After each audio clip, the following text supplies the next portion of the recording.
Oh my God. Why? Why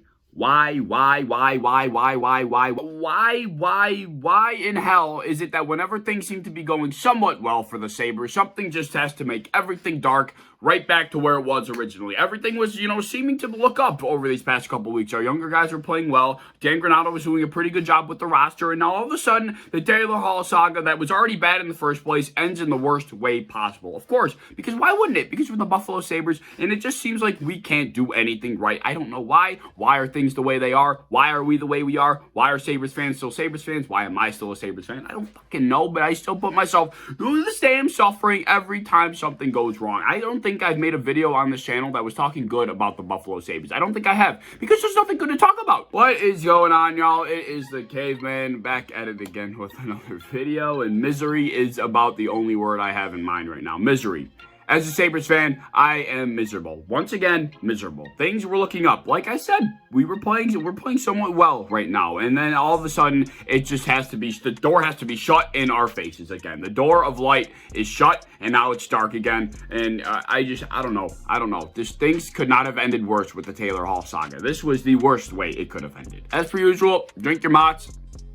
Mott's is good. I hope Mott sees me one day. Mott's your applesauce. Very delicious. But anyway, Mott's your applesauce won't even help me right now because the Buffalo Sabres are making me infinitely sad. But pretty much the Taylor Hall saga was horrible. From start to finish, there was no good part of the Taylor Hall saga, except for maybe the first 5 minutes of his tenure in Buffalo where he scored a power play goal. Other than that, it was pretty miserable the rest of the way. He just had no production whatsoever. Everybody was shitting on him. He was kind of shitting on the Sabres back. There was nothing good about the Taylor Hall saga. And then, we thought maybe we could end it off on a good note. We can just trade him away, get a decent return, and forget it ever happened. But no, there was an open wound with the Taylor Hall saga, and we put salt in that open wound. Instead of just sealing the wound and forgetting about it, we put salt in it, we put vinegar in it, and we made it burn. And now it's going to affect us for the future, even though he's gone. So I'm just so glad that's how we decided to end the Taylor Hall saga. Instead of just sealing up the wound and forgetting it ever happened and just saying, okay, let's let it heal, we made it worse. The Buffalo Sabres traded away Taylor Hall and Curtis Lazar for a bag of pucks, pretty much. But the actual trade was Taylor Hall and Curtis Lazar, for some reason,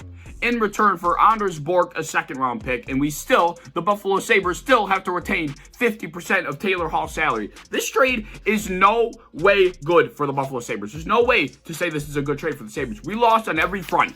Every single aspect of this trade, we lost. There's not a single aspect of this trade that we gained in. It's almost like the Sabres made the trade. It's almost like Kevin Adams made this trade, and then once the trade was complete, they were like, okay, I'll throw you Curtis Lazar in as a thank you gift. That's literally what Curtis Lazar is in this trade. He did not need to be involved, and I know for a fact the Bruins GM knows that. I wonder if Kevin Adams even tried to take Curtis out of the deal. We did not need to include Curtis. I'm more upset losing Lazar than I am any other part of this trade. Why did we need to include Curtis Lazar in this trade? He is one of our better bottom six forwards, and we're just, why?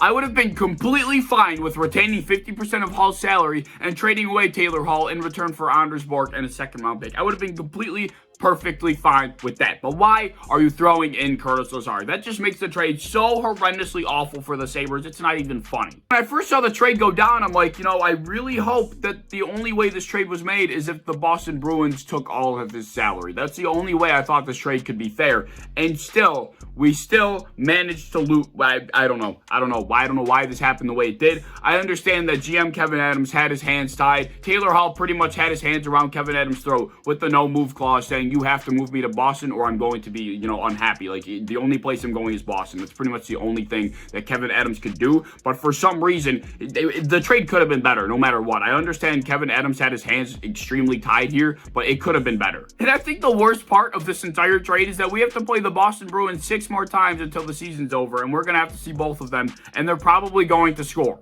I don't know, man. I just thought maybe we could somewhat end the Taylor Hall saga on a relatively positive note, but instead we ended it in the worst way possible. I understand why people thought maybe we could get a first-round pick out of Taylor Hall, but he really is just a rental player, and he had 2 goals. We had no leverage in getting a first-round pick for Taylor Hall. I understand Nick Foligno just went to the Maple Leafs for a first, but that does not mean that gave us any more leverage. I mean, Nick Foligno is going to the Toronto Maple Leafs. The Toronto Maple Leafs have been buying guys trying to win the Cup for years now, and it's never worked, so I'm not surprised they're doing the same thing. We weren't in talks with the Maple Leafs. If we were, then maybe we would have gotten a first, because they're dumb. They're just as dumb as the Sabres are, but we weren't. We were in talk with the Bruins, and they're relatively smart. So in all reality, that Nick Foligno trade probably gave Kevyn Adams about maybe 1% more leverage in this Taylor Hall situation. I don't think it really gave him any more leverage in the first place. It's just a whole different situation, going to a whole new team, just a whole new team that's completely desperate. It just was not the same situation, and I can't imagine Taylor Hall and, GM Kevyn Adams got any type of leverage out of that trade that happened between Columbus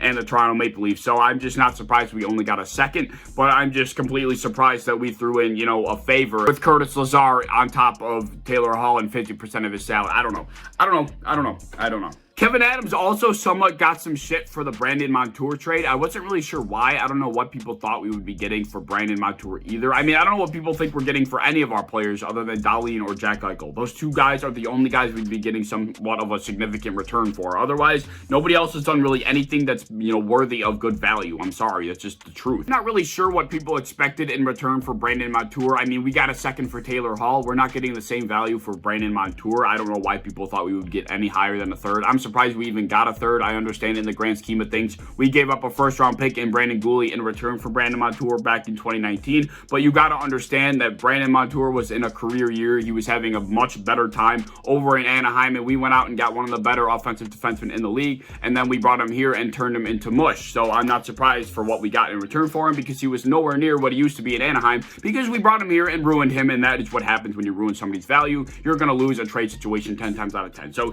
if you're surprised by that, you shouldn't be. So yeah, I understand why Kevyn Adams had his hands tied with the no-move clause and Taylor Hall wanted to go to Boston. I understand that aspect of things. What I don't understand is why Kevyn Adams made the trade at midnight last night. He still had quite a few hours to wait and squeeze Boston's head until the last seconds of the trade deadline. The trade deadline is today at 3 p.m. Whether this video is out before then or after, I don't know. But either way, he could have waited until around 3 p.m. of the deadline just to squeeze Boston's head a little bit, maybe not give up Curtis Lazar. Why he made the trade at 12 o'clock midnight last night is beyond me. I feel like he could have squeezed Boston's head a lot more. That's why I'm up at 11 a.m. making this video right now, because he made the trade at midnight last night instead of just waiting until the dire seconds of the trade deadline to really try and make the deal sweeter for the Sabres. But instead, we just ultimately got screwed, made a trade at a time we probably shouldn't have, and we probably should have waited, and ultimately just lost a trade in every way possible. And after the Sabres-Bruins trade happened, somebody on Twitter pointed out that Drake Caggiula, who he just signed on waivers, and Anders Bork, who we just received from Boston, are two former players of Dan Granato. So that would point in the direction of the Sabres liking what Granato is doing